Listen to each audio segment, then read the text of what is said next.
विजय सिन्हा जी, इन लोगों को हल्की बात करने की आदत हो गई है। ये लोग जलनशील हो गए हैं, मुख्यमंत्री की लोकप्रियता से घबराते हैं। अपने राज्य को छोड़ करके बिहार से बाहर जाने का सवाल कहाँ उठता है। मुख्यमंत्री जी इतने वो प्रभावशाली हैं कि जिसको चाहेंगे वो एमपी बना देंगे।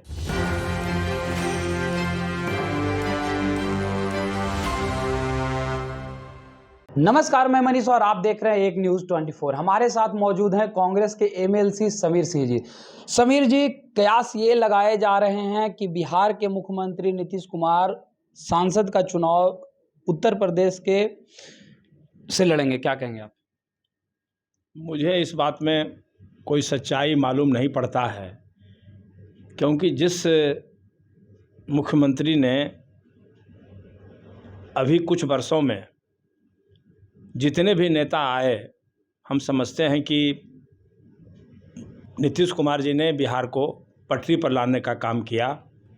चाहे वो शिक्षा का क्षेत्र हो, चाहे कृषि का क्षेत्र हो, चाहे वो साइंस एंड टेक्नोलॉजी का क्षेत्र हो, तो विकास तो चौमुखी उन्होंने किया है। तो जो आदमी, जो नेता बिहार के विकास में तल्लीन रहा हो, वो अपने राज्य को छोड़ करके बिहार से बाहर जाने का सवाल कहाँ उठता है। मुख्यमंत्री जी तो जिसको चाहें, इतने वो प्रभावशाली हैं कि जिसको चाहेंगे वो एमपी बना देंगे। जो वो दूसरे को बनाने की क्षमता रखते हैं, वो क्यों जाएंगे?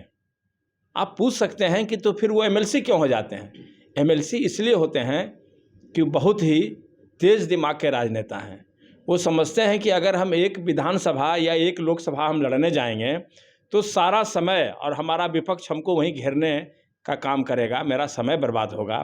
इसलिए हम फ्री रहेंगे तो हम ज़्यादा सीट पर कामयाब होंगे। तो ये इस रणनीति के तहत कोई मुख्यमंत्री तो कोई कमज़ोर है नहीं। नीतीश कुमार की लोकप्रियता इतनी है, इसलिए मेरी समझ से बिहार से बाहर वो चुनाव नहीं लड़ेंगे। तो नेता प्रतिपक्ष विजय सिन्हा का तो आरोप सीधे है कि वो नालंदा से भी अगर चुनाव लड़ेंगे तो उनकी हार निश्चित है। नालंदा से तो किसी भी साधारण से साधारण कार्यकर्ता को, मैंने नालंदा में उनको भगवान के तरह, मैंने पूरे बिहार से सबसे लोग आरोप भी लगा देते हैं मुख्यमंत्री जी पर कि सबसे ज़्यादा विकास नालंदा का हुआ है। नालंदा तो मरते दम तक उनको भगवान की तरह पूजेगा, जिस तरह से उन्होंने विकास का काम किया है। एमपी तो बनाना साधारण बात है, वो जिसको चाहेंगे उसको खड़ा करके एमपी बना सकते हैं, ये है। इसलिए विजय सिन्हा जी, इन लोगों को हल्की बात करने की आदत हो गई है। ये लोग जलनशील हो गए हैं, मुख्यमंत्री की लोकप्रियता से घबराते हैं। अब नीतीश कुमार जी की ऐसी आलोचना से उन लोगों को बचना चाहिए। जमीन के बदले नौकरी, इसमें सुशील मोदी का कहना है कि 100 करोड़ जो है संपत्ति आखिर कैसे हो गई तेजस्वी यादव का, जनता को बताए। अब जनता को बताने का समय बीत गया। अब तो कोर्ट से वो केस करवा ही रहे हैं, ईडी, सीबीआई सबको भिड़ा ही दिए हैं। जितना भी ताकत है केंद्र सरकार को, सब तो लगा ही चुके हैं। और अभी तो ईडी के डायरेक्टर को एक्सटेंशन भी दिलवाए हैं इसी काम के लिए। तो हम लोग सब समझते हैं, इसलिए अब तो लालू जी हों या तेजस्वी जी हों, उनको कोर्ट में अब जवाब देना है।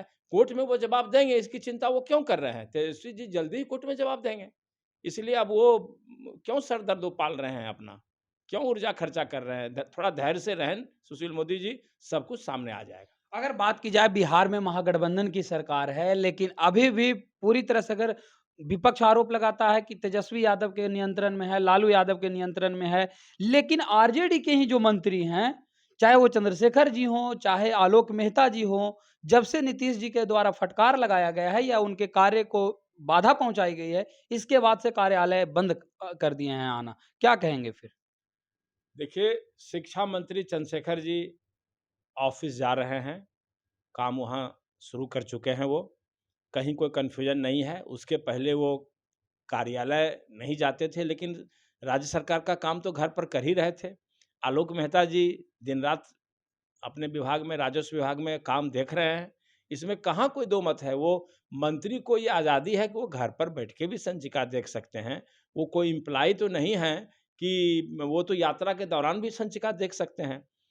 ये कर्मचारी को ऑफिस में जाकर के बैठना ज़रूरी है, लेकिन जब पदाधिकारियों से विमर्श करना होता है, तो उनको सचिवालय जाना आवश्यक है। वैसी आवश्यकता होगी तो हम समझते हैं कि आलोक मेहता जी भी कार्यालय में बैठेंगे। अभी तो वो काम देख रहे हैं, बखूबी काम देख रहे हैं। तो आपने सुना, ये थे कांग्रेस के एमएलसी समीर सिंह जी, जिन्होंने सीधे तौर पे कहा कि बिहार के, चाहे वो शिक्षा विभाग के मंत्री हो या फिर राजस्व विभाग के मंत्री हो, वो कार्यालय जा ही रहे हैं, लेकिन वो घर पर भी रह के बिहार सरकार के कार्यों को देख रहे हैं कि किस प्रकार से शिक्षा विभाग में और राजस्व विभाग में कार्य हो सके। साथ ही साथ उन्होंने ये भी कहा कि मंत्री को ये आवश्यक नहीं है कि वो कार्यालय जाकर ही काम करे, वो घर पर भी रह करके विभाग के कार्य को कर सकते हैं। इस तरह के तमाम अपडेट के लिए देखते रहें एक न्यूज़ 24। कैमरामैन पिंटू के साथ मैं मनीष।